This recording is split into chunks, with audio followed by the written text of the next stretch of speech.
Life in a world that keeps changing. Think that it's progress you're making.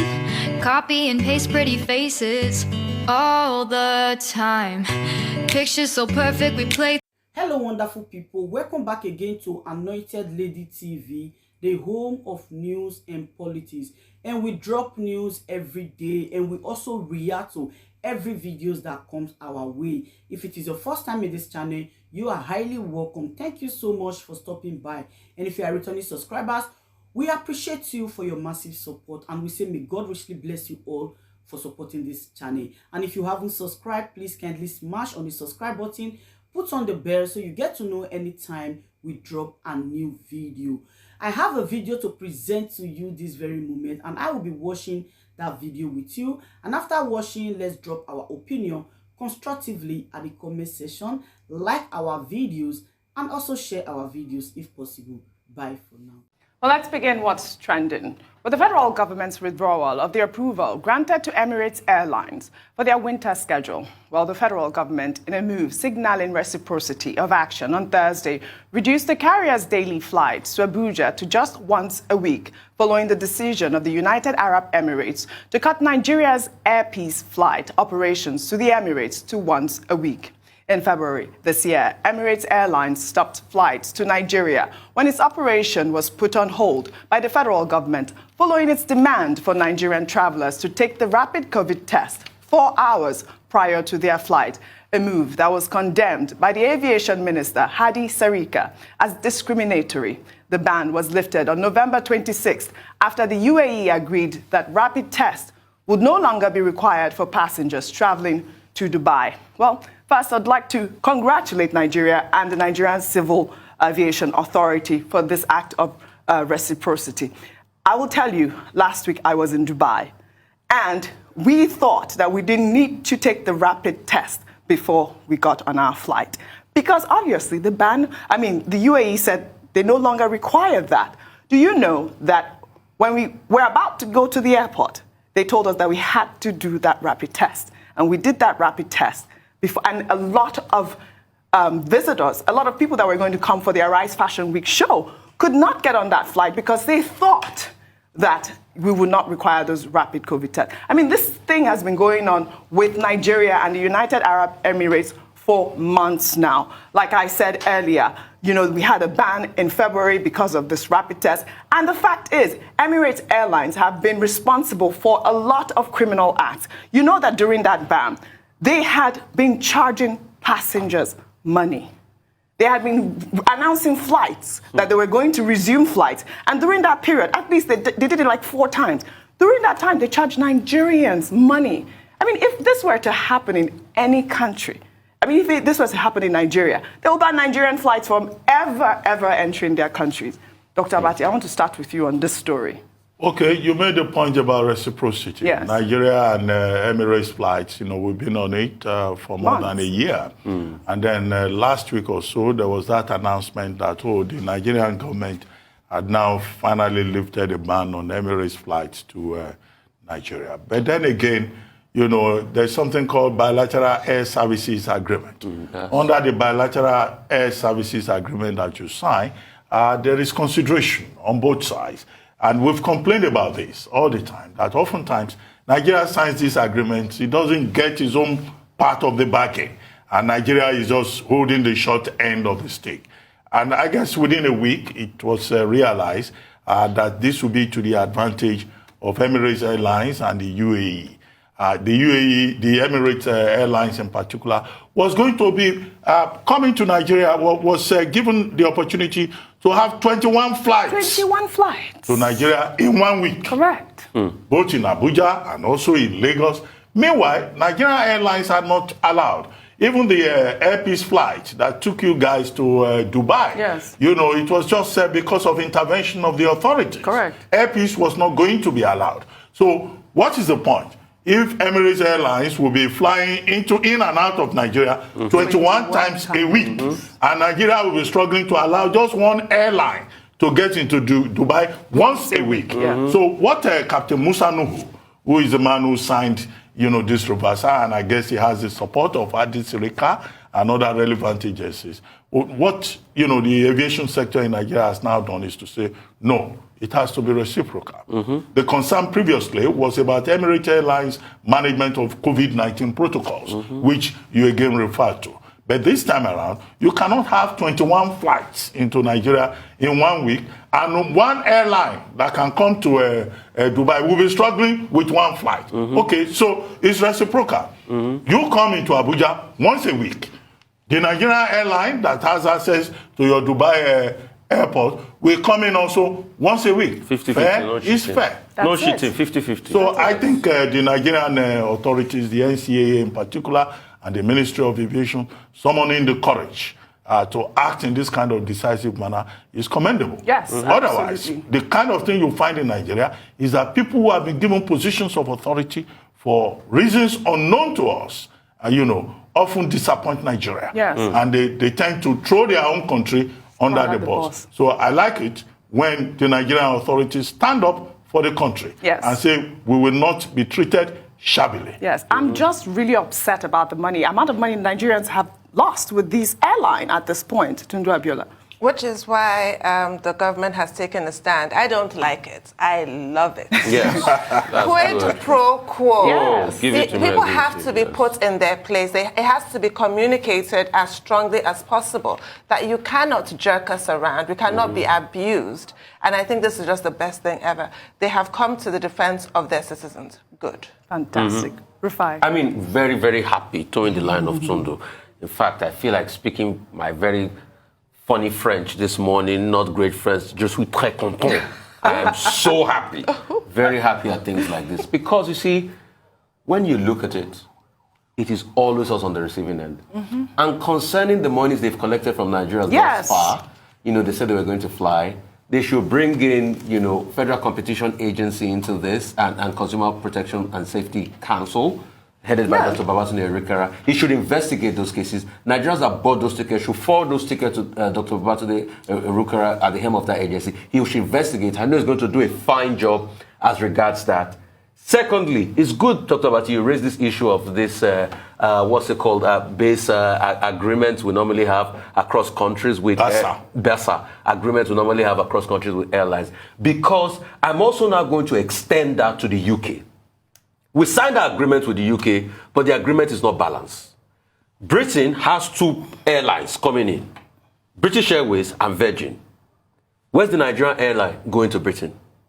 None, as I can speak of as for now. So we should also use that to caution Britain, because Catriona Lang was asked a question yesterday, that's the British High Commissioner, and she was trying to be very smart. When they asked her that, based on the science, should we stop British flights too from entering Nigeria? She said, no, we shouldn't do that. We should just follow the science. But based on the science, you can see Tottenham Hotspur, an entire football team riddled by COVID. Leicester City, riddled by COVID. Community spread of Omicron. So we too should now use that BASA agreement to talk to Britain and say, you guys, you need to do the needful. Because we must defend our country. Yes, it's a sovereign state everywhere. So apart from this that we've done to these people with Emirates, we should, Britain is next. Extend it to Britain. And I think they're even lucky to be able to fly into the country, because what Emirates have done is completely criminal, really unfair. Well, we'll take another story. A video that is now making the rounds on social media shows a man who was being assaulted by an alleged naval officer. The man in the video claimed that the naval officer broke his windscreen with his gun because he refused to park his car after the officer asked him to pull over for driving too fast. Well, let's take a quick look. I will break your glass. I will break your eye. You broke my eye. Why? Why did you break your eye? Why did you break my glass? Why did you break my glass? Why? What have I done? You said I should go. You know I was going. You broke my glass. Why? I see you. You're a military man. I said you should go. You said I should go. I'm on the lane. You said I should go. I know you broke my glass. Why? Why? Now why did you break my glass? Why? Now why did you break my glass? Go out of me. Yes. Then go out of me in the bathroom. I will. Well, at this point, this man is yet to be identified. But I was just saying, when did a naval officer become a VIO officer? I don't understand what's going on here. And the guy had a gun, you could see the anger in the other man's face. I think we had a video of him lamenting at this point that, Nigerians should come to his rescue if anything should happen to him. That's the worst part. Yes. I mean, it is so scary. At this point, I believe that the man agreed to pay. I think that's what he said. The naval officer agreed to pay 15,000 naira, but he's been trying to reach him, and he cannot get a hold of him. The worst part for me was that if anything happens to me, Yes. he was actually afraid for his life. So I just feel like anybody who has a uniform and a gun can stand on the street and terrorize the rest of us. This is what this is trying to communicate. Look at this attack. Look at this vandalism of somebody else's property for no reason. That naval officer must be found and he must be disciplined. You had a story the other day about the comedian who was locked up because he was an embarrassment to on the social media rules. Yes, this is an embarrassment to his uniform. Absolutely. He has to be disciplined. Absolutely. This cannot be accepted. And I'm really glad that his name tag is clearly visible and he can be traced. Right. He must be traced. How dare he? Dr. Abati. Well, the Navy has a department called Naval Police, just as the military also have a department called Military Police. But their job does not include the regular work of the Nigeria Police. And we've been raising concerns about using soldiers to do police work, because the mandate of the Nigerian military is properly defined in the enabling acts of the various units of the Nigerian military. So this particular officer, a member of a naval officer, was acting ultra vires. Now, the affected citizen said he was traveling between Mile 2 and the trade fair. Now, there is a naval base somewhere around there, I think around Ojo, on the way. So maybe he left his barracks and came onto the road to do police work. That in itself is an act of indiscipline. Who deployed them? Who put him there to go and be checking vehicles?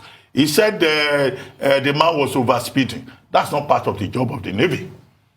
There is more than enough happening within our coastal lines that a naval officer can go and do. They have their own mandate cut out for them. And if he was acting as a citizen, now the criminal act, taking the law into his hands, of inflicting punishment, of extrajudicial punishment, of destroying this gentleman's windscreen, shows that he's an irresponsible officer and a disgrace to the naval uniform that he was wearing. Okay, where are we going with this?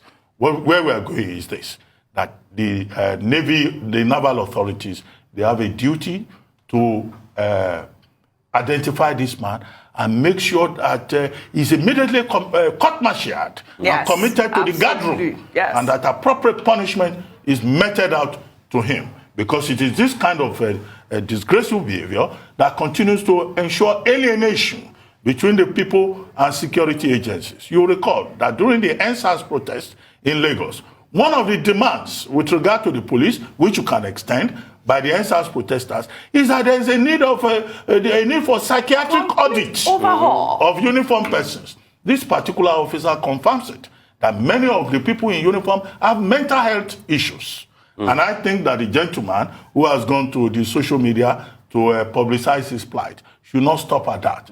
He should go for that and lodge a formal complaint. If he needs a lawyer, he should go to Falano, and Falano will readily defend him. So well. Yes, so this is where we have found ourselves in this country. And so do you need to ask any further questions about why Nigerians do not trust uniformed persons? The most dramatic example was one that happened at the roundabout, Allen roundabout, on one occasion. An officer was said to have been hit from the back, his vehicle, that is. He stood down, he asked the man driving the other vehicle to open his mouth, and he shot him in broad daylight. My heart. So to see that in 2021, you still have this kind of characters who need mental health attention, wearing Nigerian uniform, I think is scandalous. The relevant authorities in the Nigerian Navy should look into this. However, our motorists, whether you are a big man or you are a small man, should also learn to behave themselves. Yes, when they ask you to stop, you stop. Two things. Number one place that the NSAS reports and the white paper agreed on was the need to bring about trust among people and young people and government officials. Incidents like this will distort the equilibrium of trust in society. It is incidents like this that make people look otherwise.